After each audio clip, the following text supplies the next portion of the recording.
بسم اللہ الرحمن الرحیم۔ عزیز سامعین، آج ہمارے درس کا موضوع جادو کی مذمت۔ دعا گوہوں کے خالق کائنات جل جلالہ ہم سب کو قرآن و سنت کا فہم عطا فرمائے، اس کے ابلاغ و تبلیغ اور اس پر عمل پیرا ہونے کی توفیق عطا فرمائے، اور خالق کائنات جل جلالہ ہم سب کو جادو کے اثرات سے محفوظ فرمائے۔ عزیز سامعین، ہم ہر اس کام کی حمایت کرتے ہیں جس کام کا حکم اللہ اور اس کے رسول صلی اللہ تعالیٰ علیہ وسلم نے دیا ہے،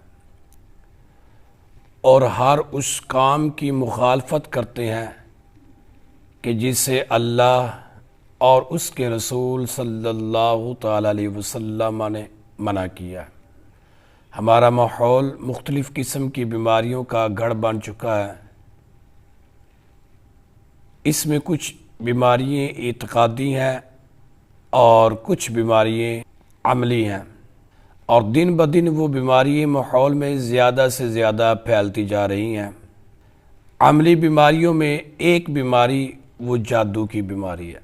جادو وہ وبا اور وبال ہے جو ہماری سوسائٹی میں دن بدن زور پکڑتا جا رہا ہے، اور المیہ یہ ہے کہ اس گناہ کبیرہ کو کوئی گناہ سمجھ ہی نہیں رہا، اور اس حرام کام کی طرف کوئی توجہ نہیں کی جا رہی۔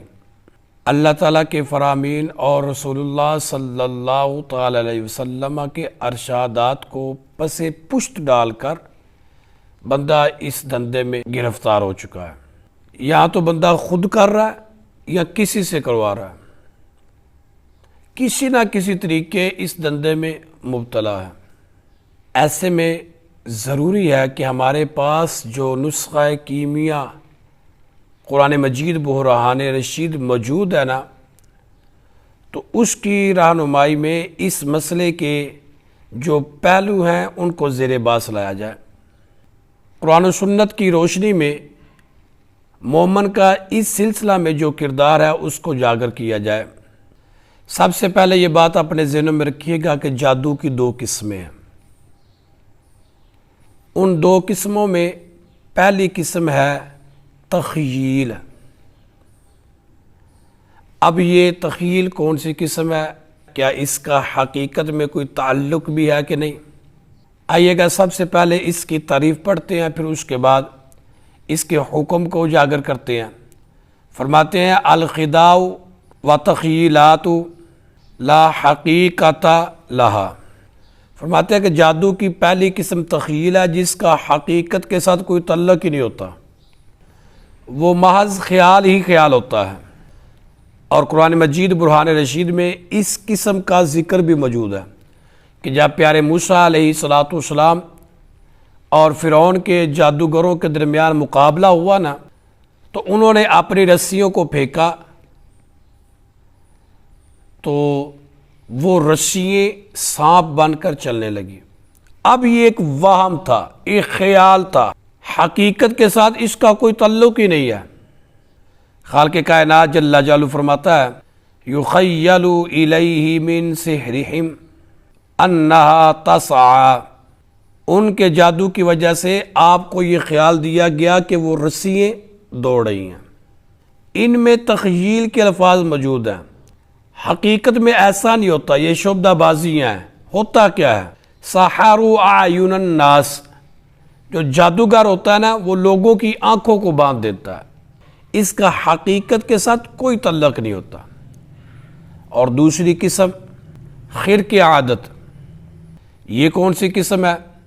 کہتے ہیں کہ خرق عادت کسی چیز کا اظہار کرنا خبیث نفس کی طرف سے مخصوص اعمال کرنے سے۔ یہ جادو کی دوسری قسم ہے کہ جادو کرنے والے کی مناسبت شیطان سے پیدا ہو چکی ہے، شیطانوں کا کہا ماننے کے مطابق الفاظ کے سخت چلے کرتا ہے کہ اسے اب شیطانوں کا قرب حاصل ہو چکا ہے، اور پھر شیطانوں کا تعاون حاصل کرتے ہوئے کسی کو نقصان پہنچا دیتا ہے۔ تو یہ کرنا حرام ہے اور کفر ہے، مگر اس کا حقیقت کے ساتھ تعلق ہے۔ یہ دو قسمیں جادو کی میں نے آپ کے سامنے رکھی، ایک وہ جو وہم ہے اور دوسرا جس کا حقیقت کے ساتھ تعلق ہے۔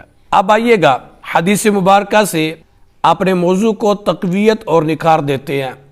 اس سلسلہ میں جناب سیدنا حضرت ابو ہریرہ رضی اللہ تعالی عنہ سے مروی حدیث مبارکہ جو کہ ہماری رہنمائی کر رہی ہے، فرماتی ہے کہ کریم آقا علیہ الصلوۃ والسلام نے ارشاد فرمایا کہ تم 7 ہلاک کرنے والی چیزوں سے بچو۔ فرمایا یہ 7 کبیرہ گناہ جن سے ہلاکت ہوتی ہے۔ قیل یا رسول اللہ صلی اللہ تعالی علیہ وسلم وما ہن، حضرت سیدنا ابو ہریرہ رضی اللہ تعالیٰ عنہ کہتے ہیں کہ ہم نے عرض کی یا رسول اللہ صلی اللہ تعالی علیہ وسلم وہ کون سی 7 چیزیں ہیں، ذرا ہمیں بتائیے تاکہ ہم ان سے بچ سکیں، ان سے اپنے آپ کو محفوظ رکھیں۔ اگر کریم آقا علیہ الصلوۃ والسلام اس کو بیان نہ کرتے تو شاید کوئی کہہ دیتا کہ ہمارے نبی نے تو ہمیں بتایا ہی نہیں، ہمیں پتہ نہیں تھا اس کا کتنا گناہ ہے۔ اب دیکھیے گا میرے اور آپ کے لجپال آقا مدینے کے تاجدار صلی اللہ تعالی علیہ وسلم نے ان 7 چیزوں کو بتایا کہ جو کبیرہ گناہ بھی ہیں، جو ہلاکت کا سبب بنتے ہیں، سرکار نے فرمایا اس سے اپنے آپ کو بچا کر رکھو۔ اللہ اکبر کبیرہ۔ ہمارے محبوب علیہ الصلوۃ والسلام تو ہمیں وہ دین دے کر گئے جس کے متعلق کریم آقا علیہ الصلوۃ والسلام نے فرمایا ترکتکم علی البیضاء، فرمایا میں نے تمہیں روشن ملت پر چھوڑا ہے، اور کس قدر روشن ہے، فرمایا لیلھا کنہارھا، سرکار فرماتے ہیں اس کی رات بھی اس قدر روشن ہے جس طرح دن روشن ہوتا ہے۔ اللہ اکبر کبیرہ، اس قدر خوبصورت دین، اگر اس دین کو چھوڑ کر ہم غیروں کی طرف توجہ کریں تو پھر ہلاکت تو ہمارا مقدر ہے نا، کہ فرمایا اس کی راتیں بھی اس قدر روشن ہے کہ جیسے دن روشن ہوتا ہے۔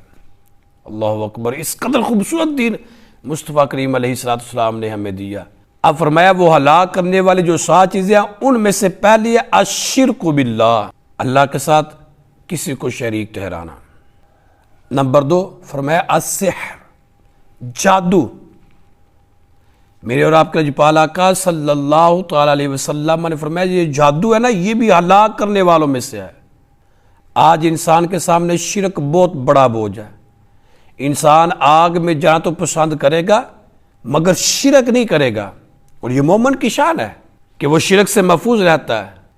لیکن میرے اور آپ کے لجپال آقا صلی اللہ تعالی علیہ وسلم نے دوسرے نمبر پر جادو کا ذکر کیا ہے۔ یہ جادو یہ بھی کبیرہ گناہوں سے ہے، اس پر ہم نے کبھی توجہ نہیں دی، اس گناہ کو کبھی گناہ سمجھا ہی نہیں۔ یہ جادو وہ ہے جس کی وجہ سے بندے کا ایمان ختم ہو جاتا ہے اور اعمال بھی ختم ہو جاتے ہیں۔ آج بائی بائی پر جادو کروا رہا ہے۔ تیسرے نمبر پر میرے محبوب علیہ السلام نے فرمایا وقتل النفس۔ چوتھے نمبر پر محبوب علیہ الصلوۃ والسلام نے ارشاد فرمایا اکل مال الیتیم۔ 5ویں نمبر پر فرمایا اکل الربا۔ 6 نمبر پر فرمایا والتولی یوم الزحف، اور 7ویں نمبر پر کریم آقا علیہ الصلوۃ والسلام نے ارشاد فرمایا قذف المحصنات۔ یہ 7 چیزیں ہلاک کرنے والی، سرکار نے فرمایا ان سے بچ کر رہو، محفوظ رہو، یہ کبیرہ گناہوں میں سے ہے۔ جو ہمارے موضوع کے مطابق تھا جادو، اس کی میں نے آپ کے سامنے وضاحت رکھی۔ انشاءاللہ اگر زندگی میں کبھی موقع ملا تو باقی جو ہے ان کی بھی وضاحت آپ کے سامنے رکھوں گا۔ اب دیکھیے گا یہ جو جادوگر ہے، یہ کاہن ہو یا نجومی ہو، ان کا انجام کیا ہے؟ ان کے انجام سے بھی میرے اور آپ کے لجپال آقا صلی اللہ تعالی علیہ وسلم نے ہمیں خبردار کر دیا۔ آقا کریم علیہ الصلوۃ والسلام کا ارشاد ہے لیس منا من تطیر او تطیر لہ او تکہن او تکہن لہ او سحر او سحر لہ۔ کریم آقا علیہ الصلوۃ والسلام نے ارشاد فرمایا وہ میرا نہیں جو بدفعلی کرتا ہے، جو رجومیوں کے پاس جاتا ہے، اور وہ بھی میرا نہیں جو جادو کرتا ہے یا جس کی وجہ سے کسی پر جادو کیا جاتا ہے۔